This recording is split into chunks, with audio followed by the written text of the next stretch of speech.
Hi అండి, welcome back to ఏమన్ cooking and blogs. Today recipe వచ్చేసి నేను ఎగ్ పొంగనాలు చూపిస్తున్నాను. పిల్లలు ఎంతో ఇష్టంగా తినే రెసిపీ అయితే చాలా బాగుంటుంది. చాలా సింపుల్గా అండ్ ఫాస్ట్గా టేస్టీగా అయిపోతుంది. వాళ్ళకి ఇలా చేసి పెడితే చాలా హ్యాపీగా తినేస్తారు వాళ్ళు. ఫస్ట్గా అయితే దానికోసం ఒక 3 eggs తీసుకున్నాను.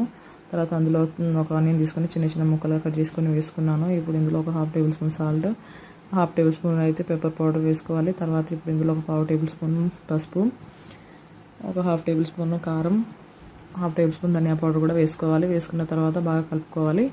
ఇలా కలుపుకున్న తర్వాత ఇప్పుడు స్టవ్ ఆన్ చేసుకొని పొంగనాల పెనం పెట్టుకొని ఇందులో ఆయిల్ వేసుకున్న తర్వాత హీట్ అయిన తర్వాత లాగా వేసుకోవాలండి. సో ఒక 5 మినిట్స్ తర్వాత సిమ్లోనే ఉంచుకొని 5 మినిట్స్ తర్వాత అయితే ఇంకో సైడ్ టర్న్ చేసుకోవాలి.